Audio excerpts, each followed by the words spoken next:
Hello friends, and welcome to the next video.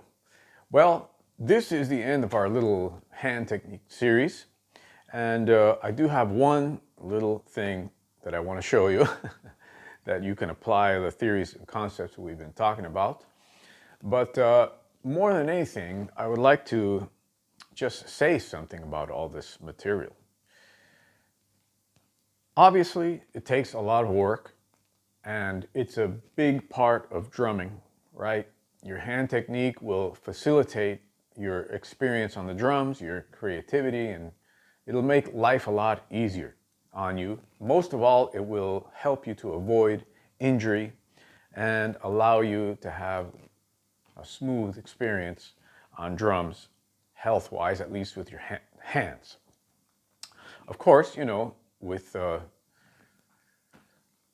things that might happen to you, age-related things or whatever, accidents. I've seen people be in accidents and car accidents, and they have neck problems and whatever else, that affects your drumming life as well. Maybe you won't be able to play as comfortably as you once did. Now, that being said, what I'd like you to take from all this, more than anything, are my thoughts on hand technique, my big thoughts on it, okay? And what that is that all of this stuff takes second place to musical skills. Musical skills, finding your own voice on the instrument, being able to function as a musician, takes a huge precedence over your ability to play all this stuff super fast and do a million things with it. I mean, like I said, those elements help your musicality, but your musicality should come first of all, being a musician that plays drums. Okay, so there are definite ways you can work on your musicality, but I just want to let you know that, I see a lot of guys becoming totally obsessed with this kind of work and ignoring actually playing on the drum set. I think that's a pity. If you have really good hands and you can't play kit, I think that's well, let's say it's going to be a little harsh, but that's like being irresponsible with your music, with your gift, with what you could offer people, right? In my humble opinion, we're put on this earth to help each other, to be a part of each other's lives. And, there's no escape from that. We're on this tiny speck of dust in the middle of nowhere, and all we have is each other. I think, the sooner we realize that, the sooner things like, I hate to say it, but nationalism and patriotism and all this crazy stuff, it goes away when you soon discover that everyone has the same dreams, the same aspirations, the same general ideas about life. It reshapes you, okay? Now, why do I say this? Because as a musician, I think the primary goal should be to find a way to express your deepest self. And through that deepest self, maybe others can latch onto it or catch some meaning from it and contribute to a universal, let's say, well-being, right? Universal meaning the world, not the universe. The universe doesn't care about us. So, in the big picture of things, it's not great to get totally obsessed by this stuff and only do this. It's very important that you think of this as a way to help your music, okay? A way to help you get to be a better musician. Now, unfortunately, a lot of the comments are great, okay? But there are a lot that I've been deleting because people just don't understand the part of this work that is most important, which is to help you play relaxed. There are several ways that you can do these things, right? But my point with the Rebound series is to help you play relaxed, and it's something that nobody talks about. Downward pressure, the amount of downward pressure in combination with the elements that occur in this energy ball that's here, like Freddie Gruber says, and many other, not many other people, but other people have said there's this like force here, this energy that you latch onto, okay? This is going to help you play music. Now, there is a danger, I think, in playing or learning to play from cats that don't play music, that don't have a lot of experience playing music, actually playing experience. Okay, there's this thing where people say, great player but can't teach, or great teacher can't play. Why is that? It's a horrible, cliche, and something that we have to be aware of.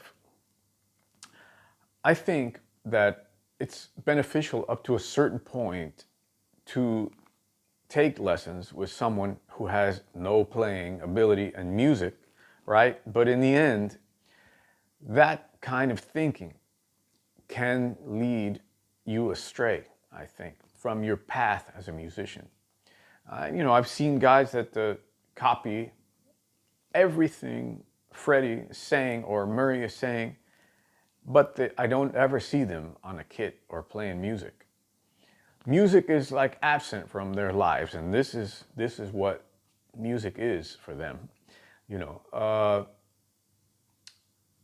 The few guys that are like that, very few guys, but there's a tendency in that in all of us, I think. The few guys that I've seen like this remind me of RC, remote control airplane pilots, super, like fastidious about every detail, and they'll talk about things like forever, and they'll mention this radio control and these circuits, and it's beautiful as a hobby. But I want to urge you to take care of your music as much or even more than all this stuff, okay? All this stuff is super important, like I said, but it takes a back seat to your musicality. Look at a guy like Bill Stewart, for example. He says he doesn't even know rudiments. He doesn't care.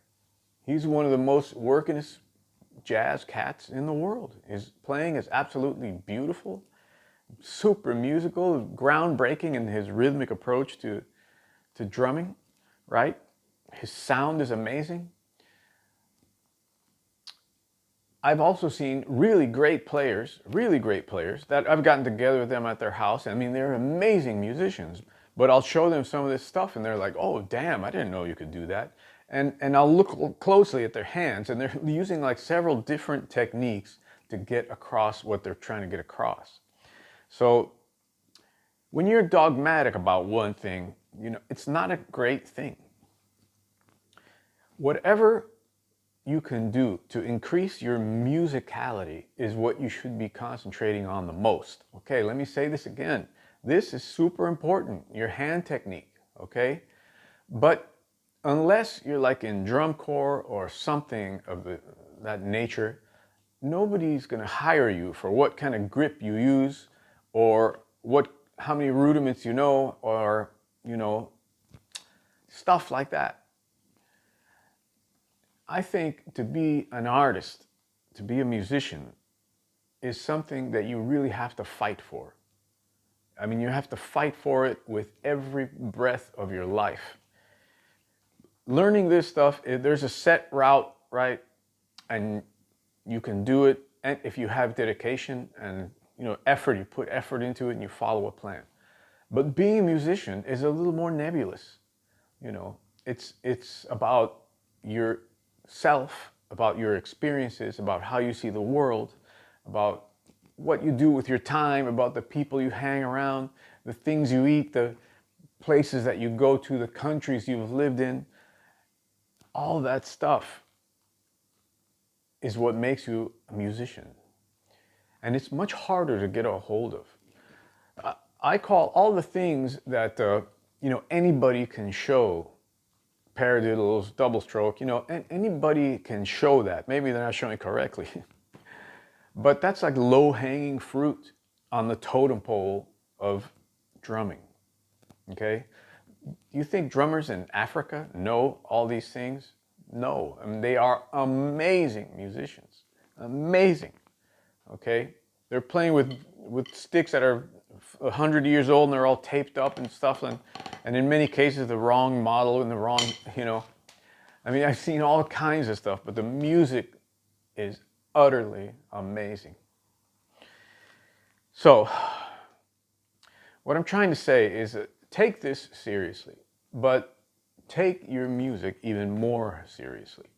If you have a tendency to fully grasp onto these things and make them like an obsessive, behavior that you do or you have to do, know that you should do it in peace. You should do it as a meditation. You should do it as a daily routine to help your life, not something that's going to make you faster or increase your ability to show off at the Guitar Center or play the fastest single fills in the world and all that. Nobody cares. Okay? Nobody outside the drum nerd community cares. I think as a drummer, your task should be to put yourself in a position where people can somehow relate to the passion you have. Because in the end, that's what they relate to. Like I've played so many countries, man, so many gigs, so many situations, and people don't understand what I'm doing, but they latch on to the emotion and the passion I have, thank God, thank the universe, thank whatever it is, for music. I count my blessings every day that I have this passion for drumming and music, and I'm allowed to understand what music is. I thank my lucky stars that I can understand that, okay? Now, I hope I'm not coming off the wrong way and you guys don't think that I'm saying ignore rudiments, right? But I just want you to know that it's a part of drumming. It's a huge part of drumming, okay? But not the be-all, end-all in the bigger picture, okay? All right. So with that in mind, I just want to leave you with one more thing to close out this series from my book, Paradiddles and the Magic Sticking. It's a really nice exercise that you can apply on the kit. And it goes like this. It sounds like this. Okay? 1, 2, 3, 4, 1, 2, 3, 4, 1, 2, 3, 4, 1, 2, 3, 4, 1.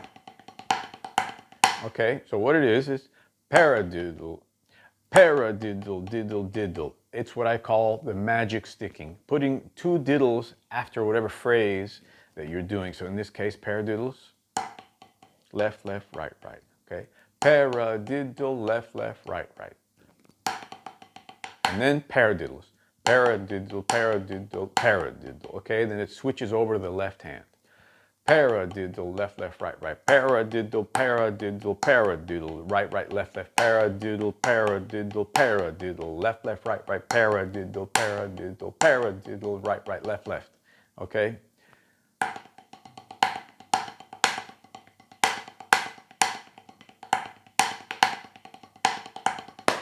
It's a beautiful phrase you can imagine. You can swing that around the kit, man, in so many ways. And of course, the rebound stroke and the choreography is going to help you whip that around real nice. Okay, so this is what I'm going to go from slow to fast. Okay.